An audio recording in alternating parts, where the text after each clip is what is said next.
दोस्तों आज की वीडियो में हम ऐसी दो कंट्रीज की बात करेंगे जो आप एक ही ट्रिप में दोनों कंट्रीज को विजिट कर सकते हो। हम बात कर रहे हैं मलेशिया और सिंगापुर ट्रिप की। तो इस वीडियो में मैं आपको बताऊंगा कि कैसे आप अपना 6 नाइट और 7 डेज का मलेशिया और सिंगापुर का ट्रिप बजट में प्लान कर सकते हैं। आप वीजा कहाँ पर अप्लाई करेंगे, साइट सीइंग क्या क्या विजिट करेंगे, ये सब जानकारी आपको इस वीडियो में मिलने वाली है। तो ये वीडियो आपको आपका मलेशिया और सिंगापुर का ट्रिप प्लान करने में काफी हेल्प करेगा और आपको किसी एजेंट के पास नहीं जाना पड़ेगा। तो चलिए आइए फिर वीडियो को शुरू करते हैं।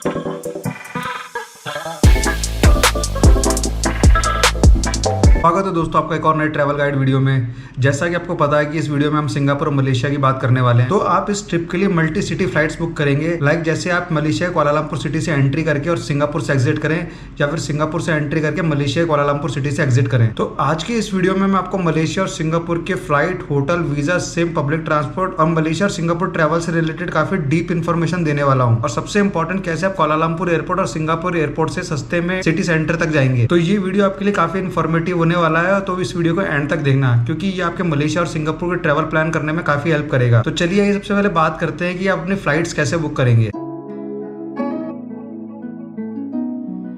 दोस्तों अगर आप इंडिया से मलेशिया के लिए फ्लाइट लेते हैं तो आपको कुआलालंपुर इंटरनेशनल एयरपोर्ट पर लैंड करना होगा, और अगर आप इंडिया से सिंगापुर के लिए फ्लाइट लेते हैं तो आपको चांगी इंटरनेशनल एयरपोर्ट पर लैंड करना होगा, जिसकी कॉस्ट आपको 13,000 से लेकर के 21,000 के बीच में पड़ सकती है। जैसे कि हम बात करें दिल्ली से फ्लाइट की तो उसकी कॉस्ट आपको लगभग 19,000 रुपए से लेकर के 21,000 रुपए तक की पड़ सकती है। और अगर मुंबई से बात करें तो 17,000 रुपए से लेकर के 19,000 रुपए के बीच में आपको पड़ सकती है। कोलकाता से फ्लाइट आपको 14,000 रुपए से लेकर के 16,000 रुपए के बीच में पड़ सकती है। और अगर बात करें चेन्नई से तो उसकी कॉस्ट आपको 13,000 रुपए से लेकर के 14,000 रुपए के बीच में पड़ सकती है। तो अगर आप पहले मलेशिया लैंड करते हैं तो हम पहले बात कर लेते हैं मलेशिया के वीजा, सिम और पब्लिक ट्रांसपोर्ट के बारे में। दोस्तों मलेशिया इंडियन नेशनल के लिए ई वीजा की फैसिलिटी प्रोवाइड करता है, जो कि आप malaysiavisa.imi.gov.mi पे जाकर के अप्लाई कर सकते हैं। इसके लिए आप सबसे पहले गूगल पे टाइप करेंगे मलेशिया ई वीजा, तो सबसे ऊपर malaysia.imi.gov.mi का ऑप्शन आ जाएगा। तो उस पर सबसे पहले आप क्लिक करेंगे, तो उस पर क्लिक करते कुछ ऐसा पेज खुलेगा जहाँ पर दो ऑप्शन होंगे, I am new and return user. तो अगर आपका अकाउंट पहले से नहीं है तो आप आई एम न्यू पे क्लिक करेंगे, अदरवाइज रिटर्न यूजर पे क्लिक करेंगे। आई एम न्यू पे क्लिक करने के बाद कुछ ऐसा पेज खुलेगा, वहां पर आपको सारी अपनी पासपोर्ट डिटेल डालनी होगी, आपका एड्रेस, सिटी, पिन कोड वगैरह सब डिटेल्स आपको इसके अंदर फिल करनी होगी। तो ऐसे आप अपना मलेशियन इमिग्रेशन वेबसाइट पे अपना अकाउंट बना सकते हैं। वीजा अप्लाई करने के लिए आपको जाना होगा रिटर्निंग यूजर पे। उसके बाद आप अपना ईमेल आईडी, पासवर्ड डाल करके और एक कैप्चा डाल करके लॉगिन करेंगे। लॉगिन करने के बाद कुछ ऐसा पेज खुलेगा, जैसे कि आपने देखा कि मैंने पहले अप्लाई कर रखा है तो मैं इस एप्लीकेशन को कंटिन्यू कर सकता हूँ, अदरवाइज मुझे अप्लाई नाउ पे क्लिक करना होगा। फिर आप प्रोसीड करेंगे और उसमें सेलेक्ट करेंगे टूरिस्ट वीजा और फिर अगेन प्रोसीड। तब आपके पर्टिकुलर्स फॉर एप्लीकेशन करके पेज खुल जाएगा। वहां पर आपको अपनी पासपोर्ट साइज फोटो, जिसकी साइज आपकी 35x50 mm की होगी, और पासपोर्ट की बैक और फ्रंट की फोटो अपलोड करनी होगी। उसके बाद आप अपनी पासपोर्ट की सारी डिटेल्स यहाँ फिल करेंगे, like given name, surname, date of birth, nationality, phone number, email ID. फिर वीजा टाइप में सेलेक्ट करेंगे सिंगल एंट्री वीजा, और कैटेगरी में जाकर सेलेक्ट करेंगे टूर। फिर आपको यहाँ पर जहाँ पर भी आप मलेशिया में रुक रहे हैं वहाँ का एड्रेस, पिन कोड और सिटी सब कुछ आपको यहाँ पर डिटेल्स फिल करनी होंगी। और लास्ट में ये ऑप्शन आएगा अपलोड डॉक्यूमेंट्स। तो ये ध्यान रहेगा आपको यहाँ पर सारी PDF फाइल अपलोड करनी है, like flights, accommodation, other documents हो गया, entry and exit stamp of last visit country. और उसके बाद में फिर आप नेक्स्ट करेंगे। और मलेशिया की 30 डेज सिंगल एंट्री की ई वीजा की फीस होगी लगभग 156 मलेशियन रिंगिट के आसपास, जो इंडियन करेंसी में लगभग 2700 रुपए से लेकर के 3,000 रुपए के बीच में हो सकती है। और दोस्तों आप मलेशिया का वीजा ऑन अराइवल फैसिलिटी भी ले सकते हैं, लेकिन उसके लिए कंडीशन है कि अगर आप थाईलैंड, सिंगापुर, ब्रुनाई और इंडोनेशिया से मलेशिया में एंटर कर रहे हैं तब आप वीजा ऑन अराइवल की फैसिलिटी ले सकते हैं, जिसकी कॉस्ट आपको लगभग 200 मलेशियन रिंगिट के आसपास पड़ सकती है। मलेशिया ई वीजा का लिंक मैं डिस्क्रिप्शन में डाल दूंगा। चलिए अब बात करते हैं टूरिस्ट सिम कार्ड की। दोस्तों मलेशिया में आपको मेट्रिक नेटफ्लिक्स, सेलकॉम और डीजी के टूरिस्ट सिम मिलेंगे, जिसमें सब सेलकॉम या फिर डीजी की सिम कार्ड ले सकते हैं, जिसकी कॉस्ट आपको 35 मलेशियन रिंगिट से लेकर के 100 मलेशियन रिंगिट तक की पड़ सकती है। और बात करें पब्लिक ट्रांसपोर्ट की, तो आप मलेशिया में साइट सीइंग के लिए ग्रैब ऐप का यूज कर सकते हैं। लेकिन दोस्तों मैं आपको एक बात बता देना चाहता हूँ कि मलेशिया इंटरनेशनल एयरपोर्ट और सिटी सेंटर का डिस्टेंस लगभग 60 किलोमीटर के आसपास है। तो अगर आप एयरपोर्ट से सिटी सेंटर के लिए ग्रैब करते हैं तो उसके लिए आपको 100 मलेशियन रिंगिट से लेकर के 150 रिंगिट तक पे करना पड़ सकता है। और अगर आप सस्ते में एयरपोर्ट से सिटी सेंटर पहुंचना चाहते हैं तो उसके लिए आपको एयरपोर्ट के लेवल 1 पे जाना होगा, जहां पर आपको बस मिलेगी जिसकी कॉस्ट आपको लगभग पड़ेगी 15 रिंगिट तक। वो आपको लेके जाएगी केएल सेंट्रल, और केएल सेंट्रल से आप अपने होटल के लिए ग्रैब बुक कर सकते हैं, जिसकी कॉस्ट आपको लगभग 5 से 10 रिंगिट के आसपास पड़ेगी। तो ये आपका लगभग होगा टोटल 25 रिंगिट के आसपास। तो इस तरीके से आप सस्ते में एयरपोर्ट से कुआलालंपुर सिटी सेंटर तक जा सकते हैं। चलिए बात करते हैं होटल, फूड एंड करेंसी।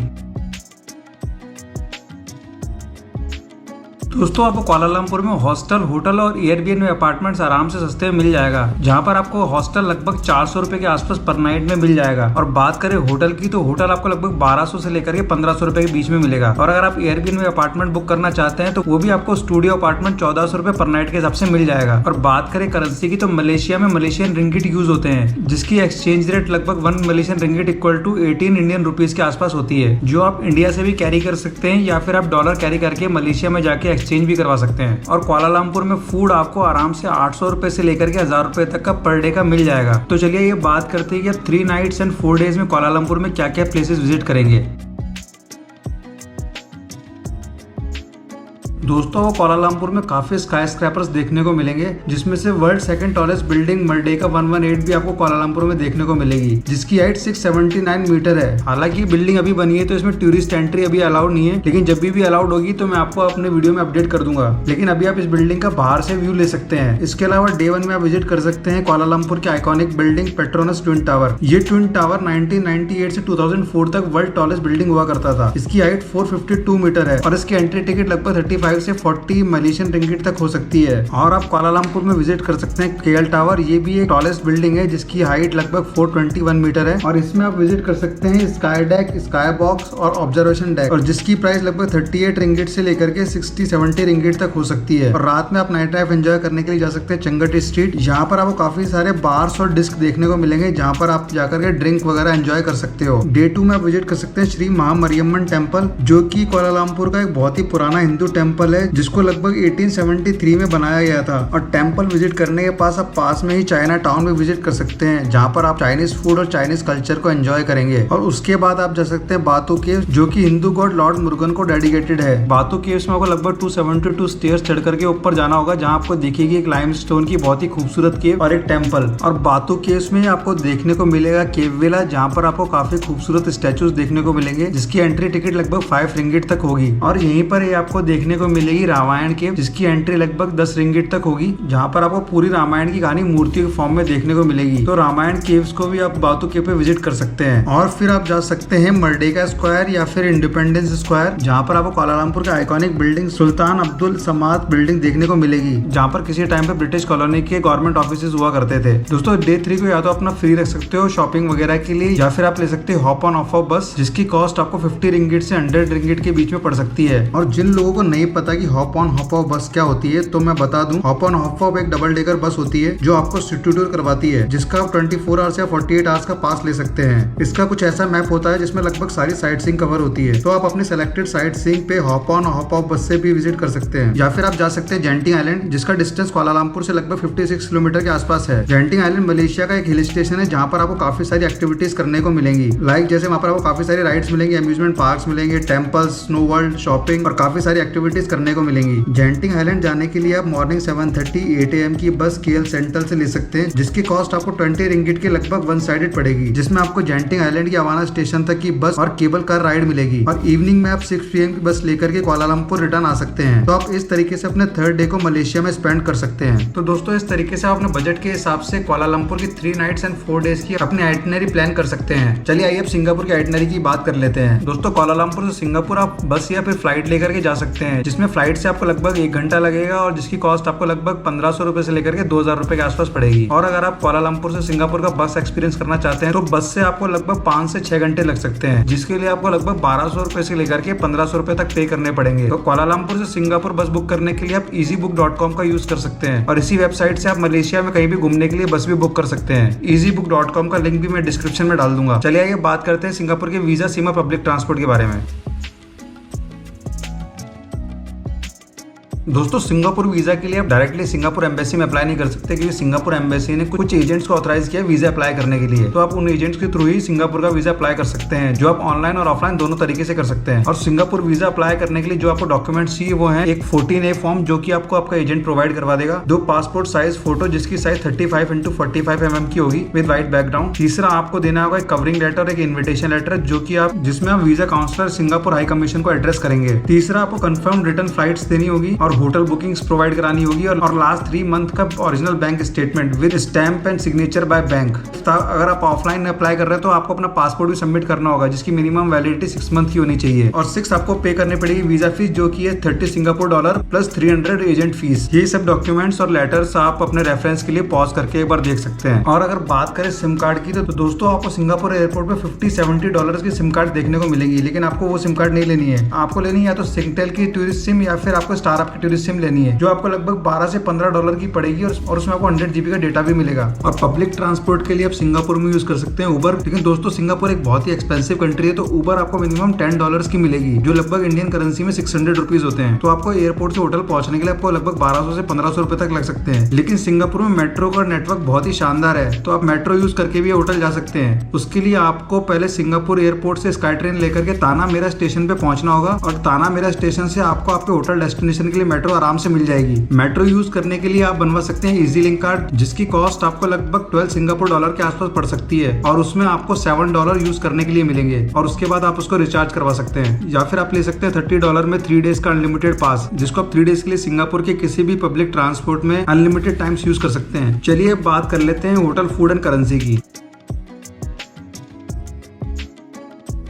दोस्तों, जैसा कि मैंने आपको बताया कि सिंगापुर बहुत ही एक्सपेंसिव कंट्री है, तो यहाँ पर आपको होटल 5000 से लेकर के 7000 तक पर नाइट के पड़ सकते हैं। और आप सिंगापुर में हॉस्टल भी ले सकते हैं, जिसका टैरिफ आपको पर नाइट का 1200 रुपए से लेकर के 1500 रुपए तक का पड़ेगा। सिंगापुर में आप लिटिल इंडिया में स्टे कर सकते हैं, क्योंकि वहाँ पर आपको इंडियन फूड इजीली अवेलेबल हो जाएगा। और बात करें करेंसी की, तो सिंगापुर में सिंगापुर डॉलर यूज होते हैं, जिसकी value 1 Singapore dollar equal to 61 Indian rupees के आसपास होती है। तो सिंगापुर डॉलर इंडिया में इजीली अवेलेबल है, तो आप इंडिया से भी सिंगापुर डॉलर कैरी कर सकते हैं। और बात करें अगर फूड की, तो फूड आपको सिंगापुर में 1500 रुपीज के आसपास पर डे का पड़ सकता है। तो चलिए ये बात करते हैं आप सिंगापुर में क्या क्या प्लेस विजिट करेंगे। और जैसा कि दोस्तों मैंने कई बार कहा कि सिंगापुर बहुत ही एक्सपेंसिव कंट्री है, तो सबसे पहले मैं आपको बताऊंगा आप सिंगापुर में फ्री में क्या क्या साइट सीइंग कर सकते हैं।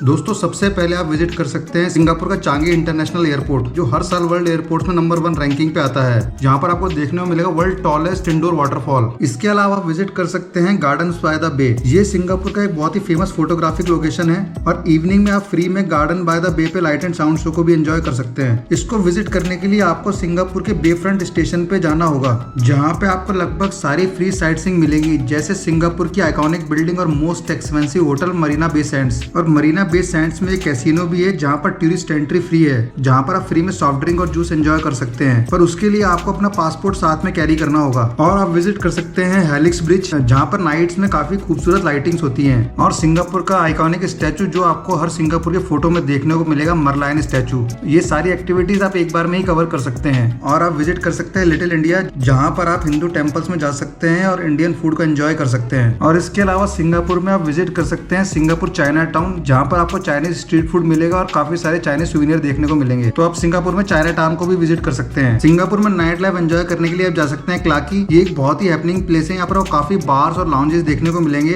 और काफी सारे क्लब्स में आपको लाइव परफॉर्मेंस देखने को मिलेगी। तो आप नाइट लाइफ एंजॉय करने के लिए क्लाकी भी जा सकते हैं। और आप विजिट कर सकते हैं सिंगापुर का मुस्तफा मार्केट। ये सिंगापुर की 6 स्टोरी बिल्डिंग है, जहाँ पर आपको लगभग सब आइटम्स मिल जाएंगे, लाइक इलेक्ट्रॉनिक्स, क्लोथिंग, ग्रोसरीज से लेकर के सब कुछ आपको इस मार्केट में मिलेगा। तो आप शॉपिंग वगैरह करने के लिए मुस्तफा मार्केट भी जा सकते हैं। कुछ फ्री एक्टिविटीज के लिए आप सेंटोसा आइलैंड भी जा सकते हैं। सेंटोसा आइलैंड पर बस, ट्रेन, केबल कार, टैक्सी कैसे भी जा सकते हैं, पर केबल कार, मेट्रो और बोर्ड वॉक से सेंटोसा आइलैंड जाने के लिए आपको वीवो सिटी मेट्रो स्टेशन पे आना होगा। वीवो सिटी से सेंटोसा आइलैंड जाने के लिए आपको सेंटोसा एक्सप्रेस मोनोरेल लेनी होगी, जो आपको 4 सिंगापुर डॉलर का फुल डे पास मिलेगा। अब फ्री में सेंटोसा आइलैंड जाने के लिए आप यूज कर सकते हैं बोर्ड वॉक, जो लगभग 500 मीटर का बोर्ड वॉक है, और सेंटोसा आइलैंड पहुंचने के बाद आप फ्री में सेंटोसा एक्सप्रेस मोनोरेल यूज कर सकते हैं और रिटर्न वीवो सिटी भी आ सकते हैं। सेंटोसा से वीवो सिटी रिटर्न आने पे सेंटोसा एक्सप्रेस की टिकट चेक नहीं होती है। सेंटोसा आइलैंड पे फ्री में सबसे पहले आप फोटो ले सकते हैं सेंटोसा मोरलाइन पे, और फिर आप जा सकते हैं बीच स्टेशन और वहां पर आप विजिट कर सकते हैं सिलोसो फोर्ट। और सिलोसो फोर्ट विजिट करने के बाद आप रिलैक्स कर सकते हैं सिंगापुर के खूबसूरत बीचेस पे, जिसमें आप सिलोसो बीच और पलावन बीच पे जा सकते हैं। ये सारी एक्टिविटीज सिंगापुर में आप फ्री में एंजॉय कर सकते हैं। और इसके अलावा काफी पेड एक्टिविटीज भी सिंगापुर में है, जो आप अपने बजट के हिसाब से एंजॉय कर सकते हैं। कुछ मेजर एक्टिविटीज मैं आपको बता देता हूँ जो मैंने भी सिंगापुर में करी थी। दोस्तों, सिंगापुर में आप विजिट कर सकते हैं क्लाउड फॉरेस्ट और फ्लावर डोम, जिसकी एंट्री फीस लगभग 53 सिंगापुर डॉलर से 55 सिंगापुर डॉलर तक हो सकती है। क्लाउड फॉरेस्ट में आपको काफी इंडोर वाटरफॉल्स देखने को मिलेंगे और फ्लावर डोम में आपको दुनिया भर की हजारों प्लांट्स की स्पीशीज देखने को मिलेगी। Cloud forest garden by the bay के एरिया में ही है, तो अगर आप इसको विजिट कर रहे हैं तो आप गार्डन बाय द बे के साथ इसको ऐड कर सकते हैं। इसके अलावा आप विजिट कर सकते हैं सिंगापुर फ्लायर, जिसकी एंट्री फीस लगभग 35 डॉलर तक हो सकती है। यहाँ से आपको पूरे सिंगापुर का पेनोरामिक व्यू देखने को मिलेगा। और अगर आप सेंटोसा आइलैंड केबल कार से जाना चाहते हैं तो उसके लिए आपको 35 डॉलर तक पे करने पड़ सकते हैं। और सेंटोसा आइलैंड पे विजिट कर सकते हैं यूनिवर्सल स्टूडियोज, जिसकी एंट्री फीस 76 डॉलर से 80 डॉलर तक हो सकती है। यहाँ पर आपको काफी रोलर कोस्टर राइड्स देखने को मिलेंगी और काफी सारी एक्टिविटीज करने को मिलेंगी, जिसमें मेरी पर्सनल फेवरेट ट्रांसफॉर्मर राइड और द मम्मी रिटर्न्स राइड है। दोस्तों, यूनिवर्सल स्टूडियो विजिट करने के लिए आपको पूरा एक फुल डे चाहिए, और अगर आप पीक सीजन या वीकेंड में यूनिवर्सल स्टूडियोज विजिट करेंगे तो आपको हर राइड में 1 से 1.5 घंटे तक लग सकते हैं। इसके अलावा विजिट कर सकते हैं सी एक्वेरियम, जहाँ पर आपको 30 से 45 मिनट लग सकते हैं, जिसकी एंट्री फीस 35 डॉलर से 45 डॉलर तक हो सकती है, जहाँ पर आपको हजारों मरीन लाइफ देखने को मिलेगी। और आप विजिट कर सकते हो मदाम तुसाद म्यूजियम, जहाँ आपको दुनिया भर के सेलिब्रिटीज और पॉलिटिशियंस के वैक्स्ड स्टैचू देखने को मिलेंगे, जिनके साथ आप फोटोज ले सकते हैं, जिसकी एंट्री फीस 35 डॉलर से 45 डॉलर तक हो सकती है। और आप विजिट कर सकते हैं विंग्स ऑफ टाइम, जिसकी एंट्री फीस 17 डॉलर तक हो सकती है, जहाँ पर आपको 3D light and sound show देखने को मिलेगा, जिसके डेली 15 मिनट्स के 2 शो होते हैं, 7:40 PM और 8:40 PM। तो आप अपने टाइमिंग के हिसाब से अपना शो बुक कर सकते हैं। और दोस्तों, अगर आप साइट सीइंग टिकट्स में कुछ पैसे सेव करना चाहते हैं तो आप गो सिटी कार्ड परचेज कर सकते हैं, जिसपे आप 50 to 100 डॉलर सेव कर सकते हैं। जैसे कि ये कार्ड आपको यूनिवर्सल स्टूडियो प्लस 3 एक्टिविटीज या 5 एक्टिविटीज या 7 एक्टिविटीज ऑफर करता है, जिसमें सिंगापुर की ऑलमोस्ट सारी एक्टिविटीज कवर होती है। जैसे मैंने यूनिवर्सल स्टूडियो प्लस 3 एक्टिविटीज का गो सिटी कार्ड लिया था, जो मुझे 170 डॉलर का पड़ा था, जिसमें मुझे 30 to 40 डॉलर सेव हुए थे। ये कार्ड आप एयरपोर्ट से ही परचेज कर सकते हो या फिर किसी भी टूरिस्ट हेल्पलाइन काउंटर से जाके परचेज कर सकते हो। तो दोस्तों, इस तरीके से आप अपने सिंगापुर और मलेशिया का 6 नाइट एंड 7 डेज का टूर प्लान कर सकते हो। अगर आपका बजट टाइट है तो आप फ्री एक्टिविटीज अपने ट्रिप में प्लान कर सकते हैं, और अगर आपका बजट इशू नहीं है तो आप कुछ पेड एक्टिविटीज भी अपने ट्रिप में ऐड कर सकते हैं। तो चलिए फिर इस वीडियो को रखते हैं यहीं तक। वीडियो काफी लंबा हो गया, पर मैंने पूरी कोशिश करी कि आपको इस वीडियो में ज्यादा से ज्यादा इन्फॉर्मेशन दे पाऊं। और फिर भी अगर आपको कोई डाउट है तो आप कमेंट बॉक्स में आकर के क्वेश्चन पूछ सकते हैं। उम्मीद करता हूँ कि आपको ये वीडियो पसंद आया होगा। तो अगर आपको वीडियो पसंद आया तो आप वीडियो को लाइक और चैनल को सब्सक्राइब करके जरूर जाना। तो चलिए फिर जल्दी मिलेंगे एक और नई वीडियो में। तब तक के लिए गुड नाइट, शुभ रात्रि, शब्बा खैर।